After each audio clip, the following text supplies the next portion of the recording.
So, I will say that yesterday when I got the reminder, I was like, oh, fuck, I have to do this thing. Yeah. And I was like, I don't know. Like, I wasn't prepared. I was like, I thought it was already like done.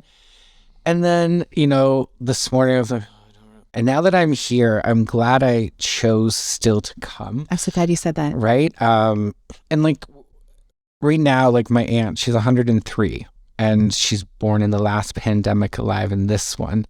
And actually tell you a quick little story. So when she purchased her house, she ended up getting the down payment from, I believe, the egg or the milkman. My mom will correct me one day. And he gave it to her on a handshake. And the thing is what I found interesting about that is when I was going to find suppliers for product, I actually drove up and talked to them and actually offered them like $30 for 5 minutes to listen to my story. Because right now in this world of technology, like, being a business owner, I'm constantly getting emails from people and like they're aggressive, like, you don't want to waste my time, blah, blah, blah. And it's like, I can see why people just get rid of it. And it was interesting because I believe building those relationships with your suppliers and things, you can't really do that over email. And it was and for some of them, they actually knew. My mom worked at Gamellons in Cambridge.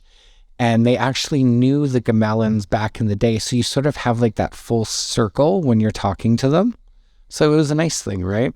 That's community building, right? The technology and the emails are only going to get you so far. You have to get out there into the streets. That's true. And talk to the people. You really do. You do. Welcome to BONN PARK. Welcome to BONN PARK. Welcome to BONN PARK. Welcome to BONN PARK. Welcome to BONN PARK.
Welcome to BONN PARK. I'm Sara. And I'm Marshall. And I'm Bryan from Gold Leaf Botanicals. And you're wearing a fabulous sweater. Mickey Mouse. A red hoodie with Mickey Mouse and a beautiful, this must be thrifted. No, it's not. I got it from Torrid. It was a Christmas gift. Oh, really? This is gorgeous, like neon peach, hot pink, black, white shawl sweater. I love it. Generally, it's funny because when Mike and his sister, I go shopping with her and we go into Torrid and I end up getting at least one of their sweaters every season. Amazing. So I met Mike when I was in your shop, and Mike is your partner and business partner? Yeah. And Mom is always in the shop? My mom, yes, she's there a lot. Kind of love her. Yeah, she actually comes in and she's like, oh, I'll take this plant. And I'm like, but pay for it, Mom. Yeah. And she's like, and she's like, she says to me, she goes, what's the point? She goes, this is the benefit of having a son who owns a plant shop. I love it. When I was in there, I came in to buy a gift. Yep. And immediately was stunned by your shop. So your shop's right on Park Street. For any Park, right? Yeah. Yeah, right on Park Street. For anyone who is familiar with the old Gifted location or Grand River Hospital, it's sort of down in that Park and zone. Union. Park and Union. There you go. Beautiful part of town. Beautiful part of town. I love it. So when I was in your shop, I was struck by, okay, not only do you have beautiful stuff in here, and I love plants. Who doesn't love plants? But like, I'm not really a plant person. But I could tell right away that this was special, what you had in here. And then I started talking to your mom. I started talking to you and Mike. I started to hear a little bit of your story. And I ended up buying 2 plants I bought my gift. I bought 2 plants for my kids in the pots. And I said, okay, these are teenagers. Please give me instructions on how they should water these. And you were like, these 2 specific plants, tell them to water them when they have their period. That'll work perfectly. I'm like, great advice. Thank you. So once a month or every 28 days or whatever their cycle is, you're like, it doesn't really matter, but just put them on that schedule with this plant, and this plant will flourish. And they have. It's just about knowing why plants are around and how to deal with them. People become over stressed and over project themselves onto plants. And like I tell everybody, it's cute. We all like, oh, we have plants and their kids and our babies, which is great. But we have to remember that outdoors, they don't have parents. They give us oxygen. They give us food. They create medicine. They make the world go round. So just neglect them, give them what they want, and they're meant to be enjoyed. Like so many times I have people coming to me with a sick or dying plant, and they've been trying to take care of it for the last year. And I'm like, but why are you stressing about it? Just get a new one and move on with your day. I do love a plant that thrives on neglect. Yeah. So like, again, so like when I got into plants, sort of I'll tell you the catalyst that sort of started the plant shop was I started collecting, and then I got this Purple Heart Tridscantia wandering dude family, and I got 2 cuttings, and I made this massive basket that was, I don't know, like 65 pounds. It was heavy. It was huge. And it gave me the encouragement to know that I can take care of plants and enjoy plants. So then I started going into it. You know, we all get a spider plant, then we get this, then we get that. And then I ended up like, they were thriving, and it sort of went down this rabbit hole. Like you don't realize that you start collecting plants, and then you look around, and my sister-in-law, she's like, you know, you're at 47 plants. And I was like, so like, what does it matter? And she's like, I'm getting stressed. Like there's a lot. Now I have about 350 at home, and probably We're not talking about the shop here. We're talking about yes. Okay. And then in the shop, there's probably about 6,000, and I grow 10%, and I grow the easy stuff. I'm not growing no snake plants or ZZs or, you know, stuff like that. And then I ended up getting a clipping of a Monstera leaf off of Marketplace, but it didn't have an active growth node. And remember, I didn't know a lot at this point. This was like 6 years ago. And then I was like, it just started to rot. And then what I find with plants is when you start talking about plants, so how would I say this? So like, if I didn't know you liked plants, you're not going to talk about plants. It's like when you have It's like wrestling fans. Yeah, right? Like it's the same It's a secret aspect. club. Right? And before we started talking, we were talking about the trope, the meme is like, oh, if I can't keep these plants alive, my life is shit. And it's a joke. Like, I can't even keep my plants alive. Can't even keep my plants alive, right? Right? And so when you start talking to people about plants, you realize that other people are into plants, and they start like, oh my God, I have this one, I have that one. And so I saw a plant in my friend's picture. So I messaged her. I said, what's going on with this? And she's like, there's no active growth node. They just cut off the thing. You stuck in water. Now it's rotting. So I called the guy back, and I was like, well, it's not working. You didn't give me an active growth node. I paid $30 for this cutting, thinking I could grow it into this massive plant. And then he's like, sorry, you know, you made the choice, whatever. And he hung up. And like I've told a lot of people this story, and I'm a spiteful bitch. So I learned how to open my own plant shop. And it's about the ethics. It's about understanding that people get into plants due to their mental health. And the thing is that everybody's looking for everything. It's like, you want to have the big house, you want to have the boat, you want to have the cottage, you want to have the style, you want to have the clothes, you want to have the car, you want to have the best food, you want to have the best of everything. So people try to consume a lot, but they're like, I can buy this tiny little plant and grow it into this massive thing. And the problem is everyone's taking advantage of people now. So they'll buy a full plant and they'll divide it, because people are afraid to spend money on plants because they don't actually understand how to take care of them and why they're around. When you talk about, as I wander off, I do that a lot. That's what this show is. That's okay. So like when you think about the design aspect of plants, that's something else I bring up. So obviously you folks here on the thing can't see it, but they can. Yeah. So I'm going to show you a picture that I found of a plant in the wild. And the thing is that it's a calathea, which most people have a hard time taking care of. That's how they grow. Oh, wow. Okay. They're quite ugly. They're not pretty.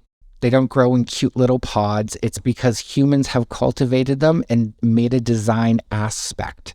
So they make the plant look pretty. So your eyes are like, oh, this is beautiful. They're pristine. They look good. They're juveniles. They haven't been in the pot for longer than maybe 6 months. And so plants get ugly as they get older because they're supposed to grow out. And the thing is that's where people have a problem. So if you have like a pothos that's beautiful and lush, it's because they're on that greenhouse high where people are consistently cutting them and putting them in and drying them out and giving them a lot of fertilizer to make the leaves bigger and things like that. And then they come to us and then they're just, I think they expect it just to look the same, or that they grow in these cute little pods in the forest or jungle. And they don't realize that there's work involved and that they don't look pretty as they get older. It's called an ornamental plant for a reason. They're not meant to be around forever. And it's okay to allow your plant, if it's not pretty, to dispose of it correctly, which is in your bio bin, or dig a hole and throw it in your garden and let it die. And it's funny because people get upset and I'm like, but why are we upset? We are in love with the designed product. And that's when I show them this picture and they're like, that's not pretty. And I'm like, so you wouldn't take that? You know what I mean? It's all about that designed aspect of why plants are around. It's like everything else in the world. You buy it because it makes you happy and it looks pretty. It is a lifestyle. It's not a, like I equivalent it to the poinsettia. People buy them. They'll spend up to $60 on a large poinsettia for this beautiful centerpiece for everyone to look at Christmas. And then like 3 weeks later, they're tossing it out. But you're supposed to keep them. You are, and you can get them to live, but most people don't because they don't take care of it correctly, right? So the origin story of you building a business, Gold Leaf Botanicals, was somebody on Facebook Marketplace screwed you and you sort of said, well, I'll show you. Yeah. I love this, Bryan. And then I went down this rabbit hole. And then so how I stumbled into plants was I ended up getting 2 string of pearls. Now, before I was going everywhere, so there was nothing like our shop to shop from. So obviously I'm going to go to box stores and things like that. And what happened was I ended up getting 2 strings of pearls, one for me and one for my friend. And then she's like, I don't want one, I have one. So I put it up. I doubled the price. I had 50 people message me within like 30 minutes. And this is when plants were hot. So then I went down this rabbit hole and I started buying things and I started flipping them. Our other business partner, he does all of our SEO. So if you actually Google Gold Leaf Botanicals, a lot of our stuff pops up and we are the authority in the world now. So he does all of our SEO and stuff like that. And so he saw how busy I sort of got flipping plants. And he's like, you've proved your concept. Now let's make this a business. And I'm like, I have no clue what business at all. Help. Yeah. And he's like, I'll do the website. I do all of that. And he goes, you know plants, I know online. So that's how that came about. But I go back to watching Shark Tank, and I think it's Barbara. I don't know her last name. She has millions of dollars. She's like, I don't like when people go and patent something before they've actually seen if it works. And that's where I sort of clicked in and I listened to things about how they do it. And it was interesting because Derek saw this like thing and he's like, you've proved your concept, let's go. So then we ended up doing that. And then the record got a hold of us and then they wanted to do a story. And so I did the story and then it just sort of snowballed. And then next thing you know, I did a sale for some Adansonii baskets that are 8-inch. They've got like holes in them, Swiss cheese plants. And it was probably, I think it was $35 for an 8-inch. On average, most people sell them for $55 to $60. And I was just like, let's see how many I could sell. And I probably flipped to about 350 in 2 weeks, which gave us enough money minus $20 to rent the space we're in now, first and last. So I ended up finding that space too, which was an interesting thing because as we got busier, I was doing this out of the house and I only had like a small bedroom and then it got busy and I was like, I need more space. And so I called some commercial real estate and they're like, sorry, if it's less than 1,000 feet, we don't deal with it. You might as well just go to Kijiji or Marketplace. So I went to Kijiji. Marketplace shy at this point. Yeah, right. And then I saw this ad for this house, and I remember being like, I want a house. I don't want a traditional store because plants need something unique. Like it's really hard. You got to remember that lighting. So like you have amazing lighting here. You could do anything, right? And it's lighting, water, and pest care for plants. And so I went through, and I was the first person to message him. So we looked at it. I fell in love with the space. I brought back my, actually, I remember the day I went to go look at it. We had a blow up, me and my partner, because again, Life. the pandemic, we've all been there, right? Like we're with them all the time. And I was like, whatever, fuck yourself. And I left. And I went there, I liked it. I brought them. We all liked it. We ended up signing the lease. And the day I signed the lease, I called my sister-in-law for an Allen key. And she opened up this drawer, and in this desk was a paper, and it said Shakespeare Pye's Waterloo in their mother's handwriting. And now she's been passed for probably, at this point, probably 2.5 years. So we moved. There was no reason why this letter should have been there blatantly. Nothing was around it, just that. And she opened it up, and we look at things as like signs, like nothing negative has really happened. It's been really good. It's just about navigating the world and something new, right? And then so we ended up signing the lease. We opened up, and then we won Best New Business. It was actually funny because when I found out we won Best New Business, I was like, oh, let's go for a celebratory lunch. So I went to Burger's Priest on King. Old Dairy Queen. Yeah, the old Dairy Queen. And I was like, oh, I'm here. We won Best New Business. I found out later on that they were also in the running for it too. This is small business in a kind of small town. This is, we all have to lift each other up and support each other. Yeah, It's for okay sure. that you brag about that. That's okay. Yeah. Right. And then I was like, oh, and I didn't know until I got back to the store. Right. And Mike's like, they were against you. And I was like, oh, I didn't know, but that's good. Yeah. And then the university reached out to us to teach people, pest care and how to take care of plants. And people are very perceptive. People want plants. And the problem is that for so long, we've been doing it sort of wrong because what we're learning is for outdoors. So like water it weekly, mist it to keep humidity, don't touch it because of the oils on your fingers, repot right away. Plants can go up to a month without water. They're made to go a long time without water because it never rains all the time. So like when you talk about what they're used to, they're not used to overwatering because it never happens outdoors. You can't overwater a plant because the ground absorbs it.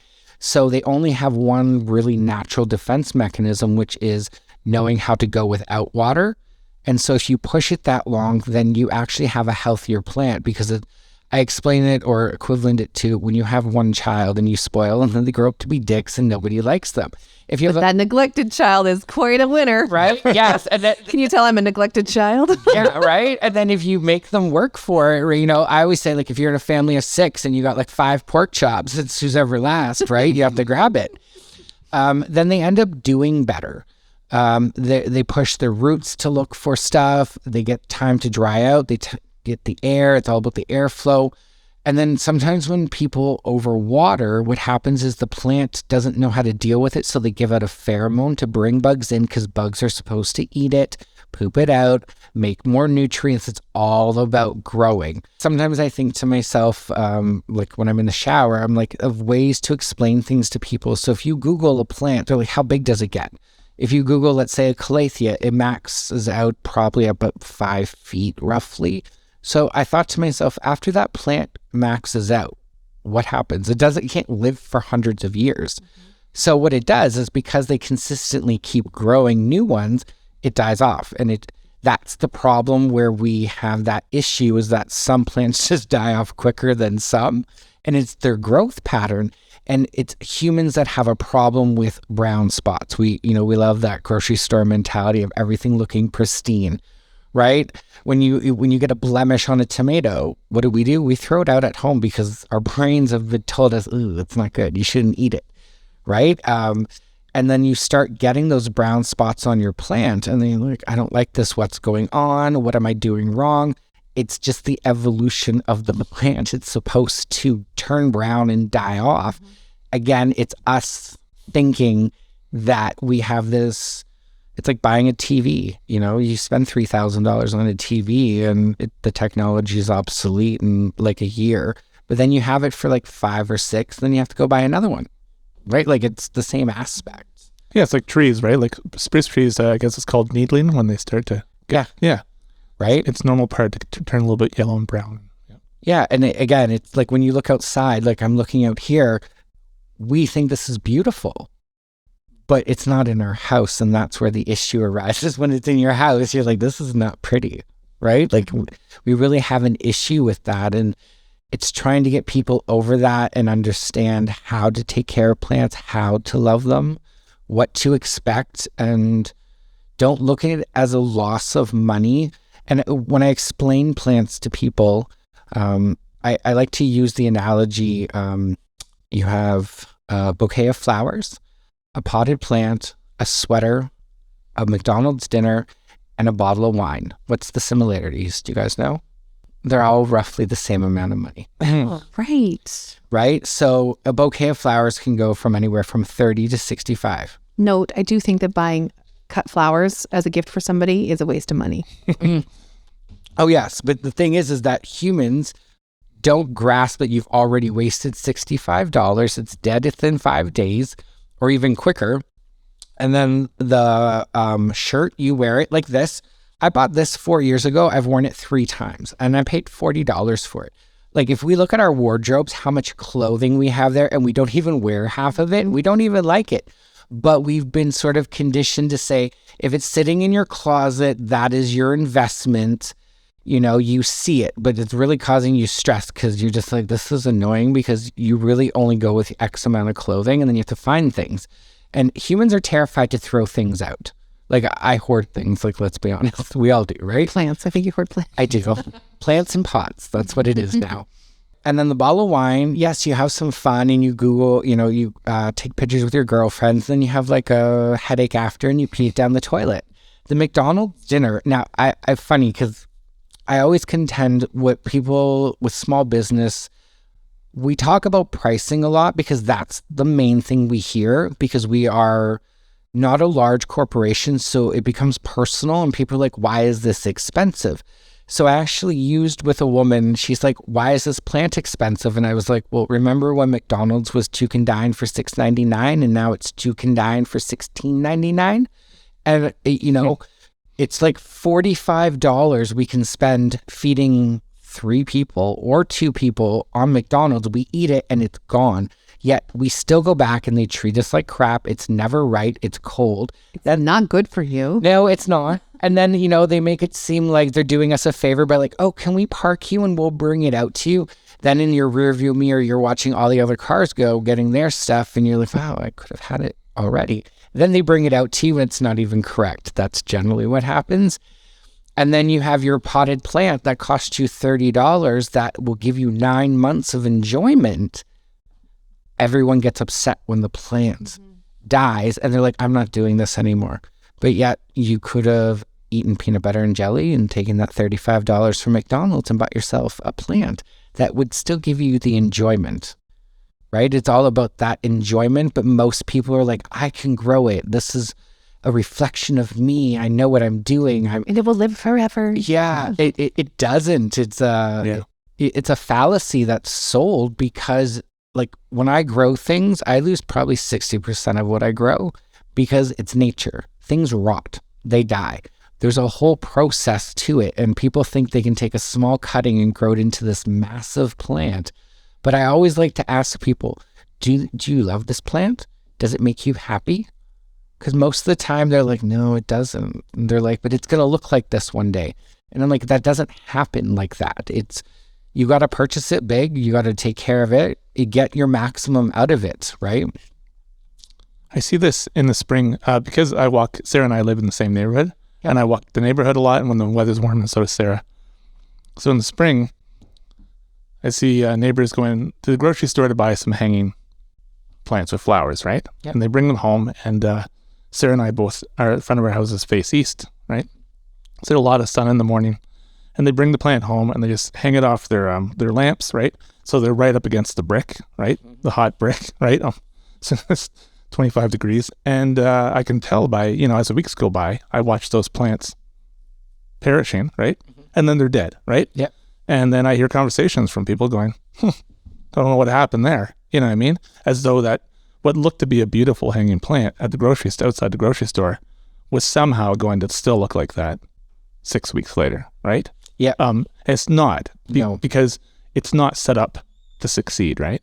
It's not, and it's also like flowers don't last forever. Like the things is that people will go spend $500, $600, even $1,000 on plants like pansies and the hanging baskets because it's designed, it's been done like that to make you be like, oh, okay, there you go. And they think, well, I don't need to water it. I don't need to do anything as it grows out because people were consistently cutting and putting them back in. Like it takes work. I was just going to say, like, I've bought those, but they're not going on the front of this house, Right. which is burning hot in the morning and freezing cold in the afternoon. They will migrate around my backyard in the best light, and I will baby the crap out of them. Yeah, well, the pot's already too small, I think, when they sell it, right? Yeah. I don't know what kind of fertilizer's even in there. And then I don't know how much people are even bothering to water it, And that's the thing is they forget it actually takes time. And so what also too, when you're talking about fertilizer, they use a lot of fertilizers to push these plants to flower and continue flowering. And then when we think about houseplants, so like the stuff they're buying for like outdoors is a totally different ball game to indoors. And so what we're sold, so like the fertilizers, the liquid Marfos, whatever, that is synthetic. So it forces the plants to take what they don't want. So then when you're doing it with tropical plants, you end up fertilizing or fertilizer burn. We use an organic stuff, but then the potting mix too, what we're sold, if you actually look on that bag, there is no tropical plants at all on that bag. It's for outdoors. So nothing really applies to it. And I'll tell you why, because we're not supposed to have tropical plants in Canada.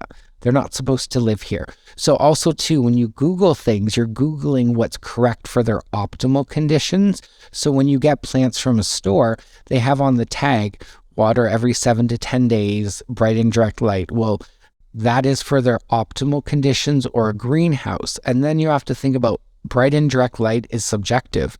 What do you think bright and direct light is? That's the problem. Nobody actually teaches. We all go grab plants and we think that we know how to take care of them and that we're gifted at it.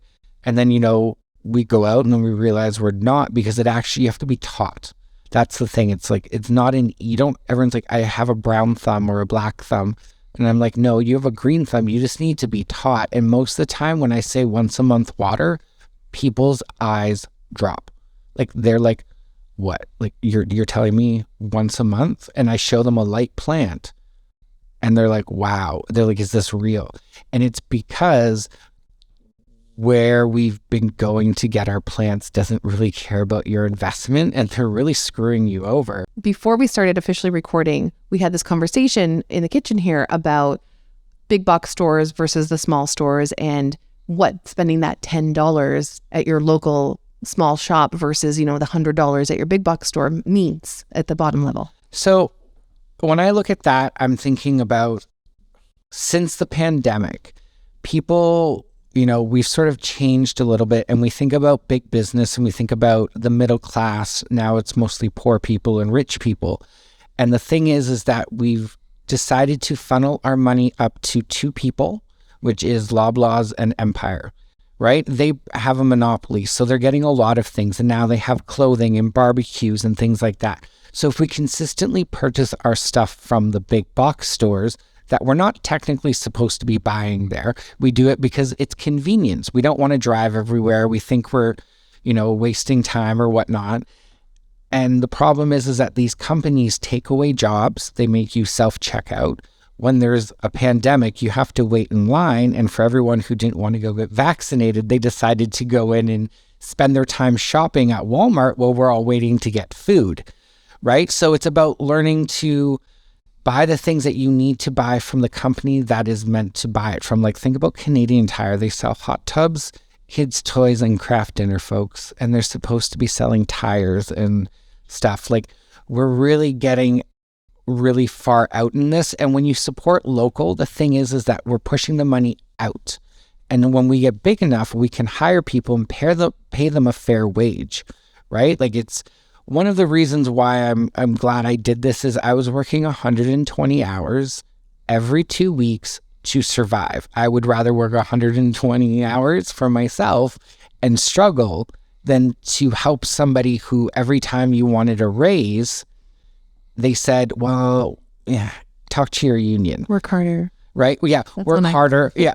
Or, are you here for the money? And I'm like, yeah, but. Yes. But I am here for the money. Sometimes I'm like, I don't think, because they would always say to us, you're doing God's work at the nursing home. And I'm like, I don't believe God told you to go out and buy an Audi. You could, you could have bought yourself a Corolla, but you chose the Audi. So we should talk about that as well, though, Bryan, is that like we talk about your origin story was this Facebook Marketplace mishap, but you were doing a tough job. You and Mike were doing super tough jobs before you did this. Talk about this transition.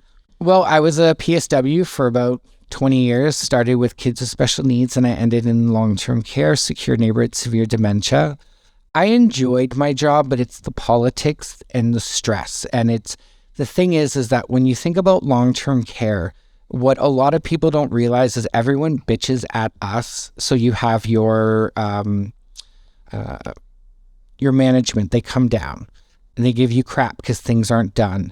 Then you have the government coming in to audit you because a family member complained, yet there's only 4 of us to 32 residents with severe dementia and don't realize what's going on, yet we have to get them up and get them in the dining room from 6 to 8:30.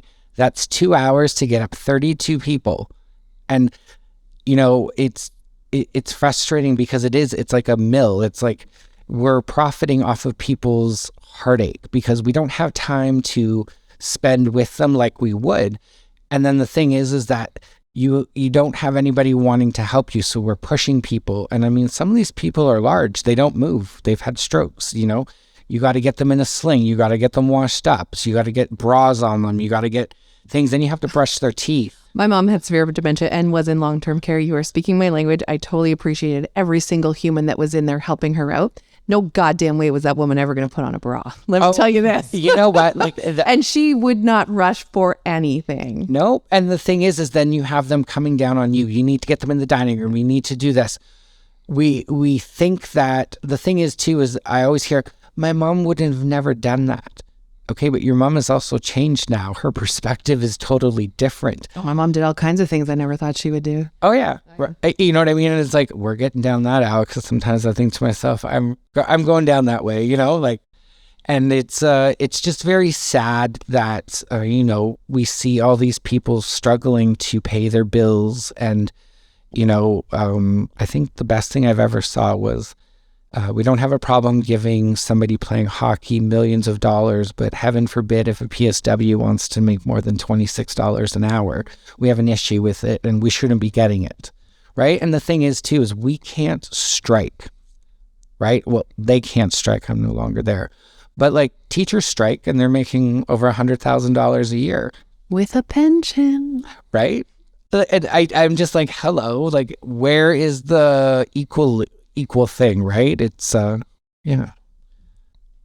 a fascinating life where you've cared for people for all those years and you transitioned into caring for plants, which essentially is caring for people still. Correct, because I also it's helping people deal with their stresses, because remember, like I've probably seen 300 people pass and we don't have time to grieve, and we do care for them. And it's like, move them out because in 24 hours, there's somebody else coming in. When my mom died and I went into the nursing home to collect some things, every single person that I had met over the years took the time to come over. We're so sorry. Here's the hug. Can't believe your mom passed away. And I know how busy your day is. And you still take that time to comfort us when we come in. Like it's what, no wonder. And you left for your mental health. Oh, gotcha. Yeah. And how important is that? Like, here is this system that is so taxing on your life. You gave it 20 years and couldn't see it through because the amount of pressure and lack of support from our own government that is fucking it up at every turn when it comes to nursing. Oh my God. When I actually thought to myself, I have to do this till I'm 65, I would actually cry. And I was terrified to leave my job because I was like, how am I going to pay my bills? What am I going to do? And then we did the push, and it's just, folks, I'm telling you, like, do what you love to do. Today. Yeah. You know what I mean? Like, it literally, as much as, like, I'm doing this right now, I'm doing this podcast, like, this is fun. This is what I enjoy.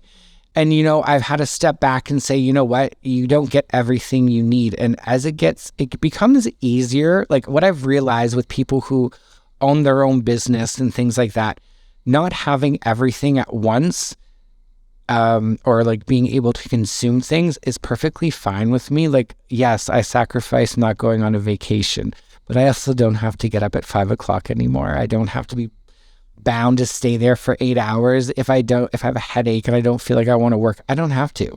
You know what I mean? It's a really nice thing, and we've sort of changed. I gave up something for something else, sort of. You know what I mean?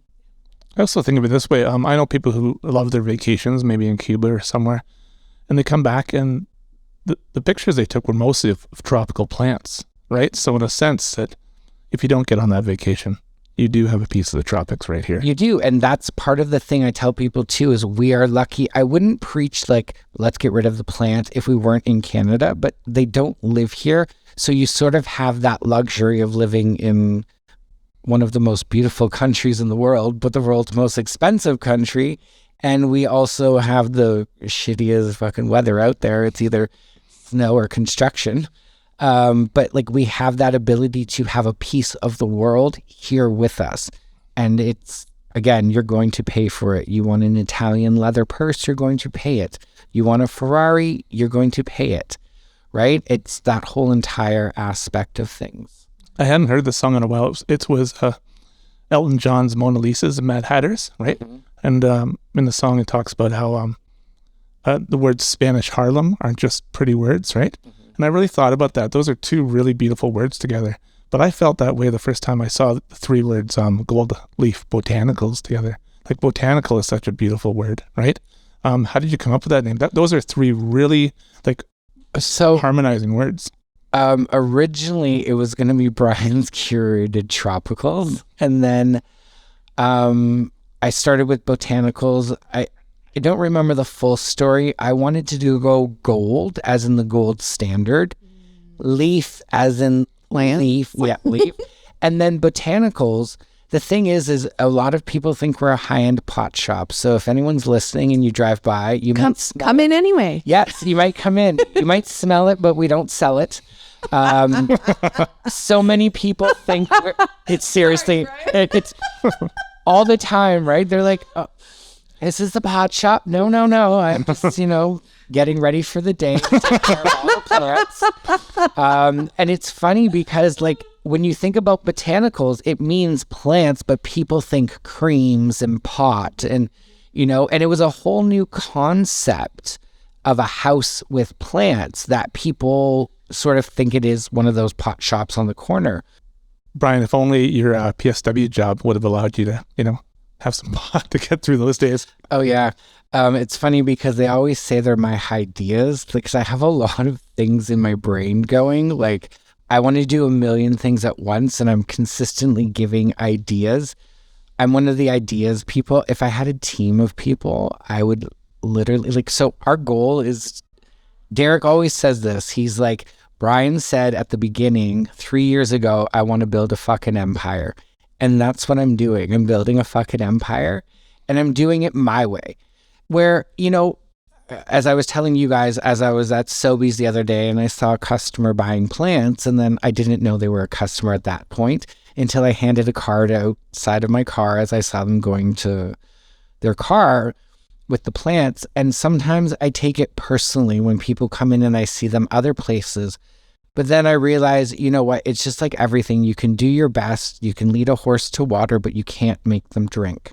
And at the end of the day, it is the almighty dollar. But the thing is I've had these things occur as we go through. So there's a lady at Sobeys. She's like, I read your article. I loved it. And she goes, I want you to know something. You're a different level of store. That there sort of makes sense to me, where, again, people are comfortable spending money on things, or they'll nickel and dime themselves to death, but they don't realize you could have a better life. It's about perspective. And I guess, that's why the world is the way it is because we all have different values and views, and it's like liberals and conservatives. They're like, why can't we just have one that matches together? A whole new system that would work better. Yeah, I don't know if that will ever work. It won't. To tear that down and rebuild, that's a lot.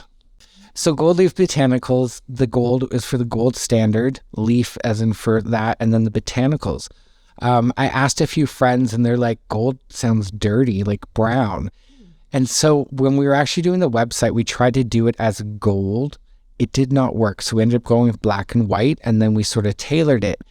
And it's interesting because what my vision was originally, one thing I've learned in business, my mental health, I'm a very strong, stubborn person. I have a borderline personality trait. So I'm very headstrong and I feel my emotions and I want to do it my way. I will say, being in a business partnership, I've had to learn how to step back and allow other people's ideas to come through. And really, if it wasn't for Derek, I'm pretty sure we'd have a shitty ass fucking ugly website. And he's like black and white. And it's interesting because I've learned so much from him. Like, I didn't believe him at first that, in a year and a half to 2 years, we would be where we are. But he shows us every day these projections, and numbers don't lie, to be honest. It's weird, and it's strange that that's how we're like, the demographics are done. Like, they say our demographic is, I believe, women in the ages of 29 to 40, white women too. Mm-hmm. And like, they literally go down this thing, and it was an interesting concept, but he's like, you will see it grow.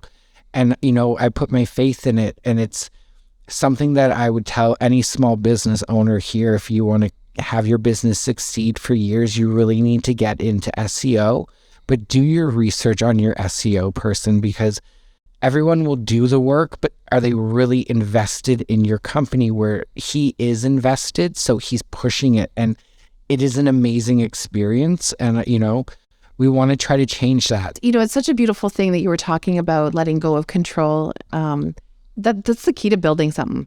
The empire. Like, I with all the projects that I've been working on over the last couple of years, I know when I don't know how to do something, so I either reach out for help or am gonna get someone who does know what they're talking about. Oh yeah, like I'm trying to do TikTok, and I'm like, I don't understand. You and me both, Bryan. I would rather just give somebody a fucking $500 plan to teach me how to do it. You know what I mean? Like, I don't want to learn that, and that's the thing where I know, like, I'm thankful that Mike does a lot of the responding online, because I can't spell or care to learn anymore. I'm like almost 40. So he does all of that stuff. And then his sister does all the books, and Derek does the online. I do the purchasing, the styling, the selling. If it was just me doing all of this, I probably wouldn't be as successful as we are today. And I say me a lot when I mean us. Let's just be honest. It's a really hard thing to switch, your brain into saying things differently when you've been used to I.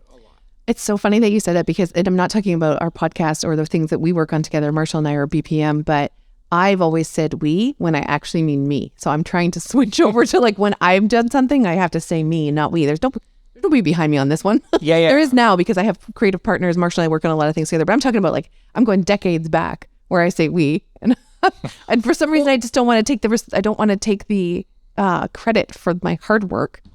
It's something I have to work on. Yeah, and that's an interesting thing, because even when I say I, you know what I mean? Like, the thing is I get why they feel like left out, but they have to understand that it's a really hard thing to change, but like sometimes you're thinking of what you've done in that thing. So I actually, I will call them up, the other business partners, and I will say to them, thank you. Like, I want you to know right now, it's a we thing, because when you're in that moment, your brain doesn't think, you're like, well, I've done this, right? And then people are like, oh, well, he's an I person. Well, it's just sort of normal to do that.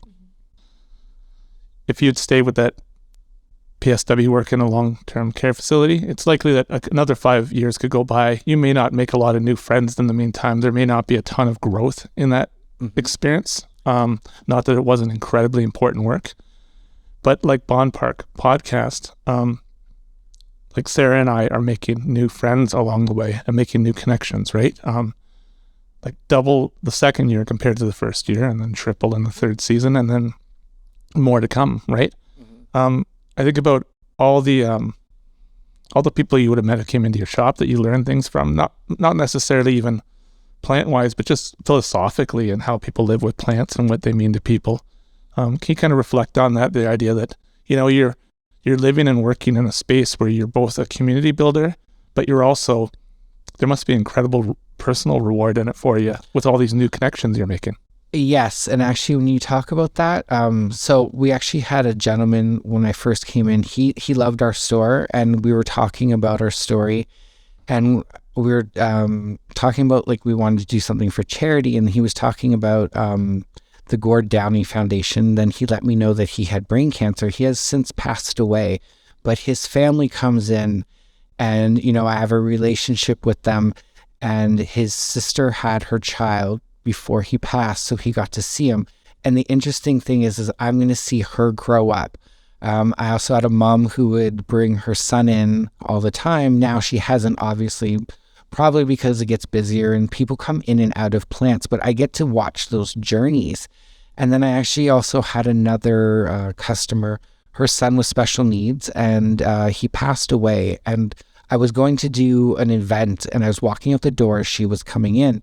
And she didn't show like he passed away. I didn't know anything. And Mike told me later, but she came in looking for a monkey pot, and she's like, I bet you he has one. And if you've ever been into the shop, like there's stuff everywhere. So like you find new things all the time. It's a treasure hunt. It is. And I literally had this monkey pot for about probably 8 months, and it's moved around the store.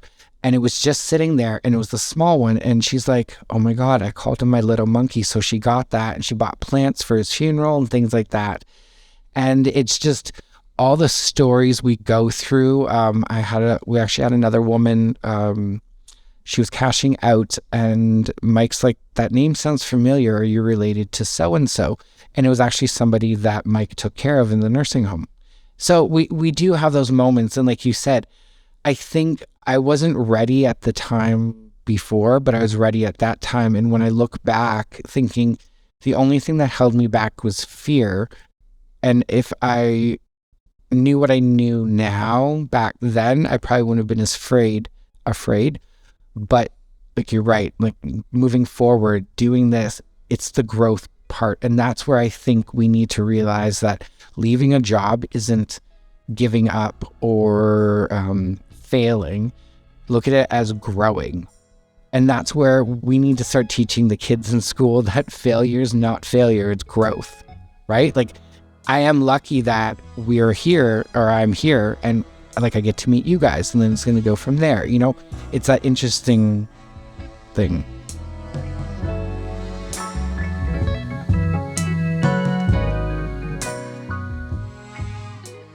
BONN PARK is made possible with the support of the Waterloo Region Community Foundation, the Kitchener Public Library, our local sponsors, and you, our loyal listeners. We make this show in Sara's kitchen. If you like it, please rate and subscribe. That helps us get the word out to more listeners. The BONN PARK theme song is by Alan Lung.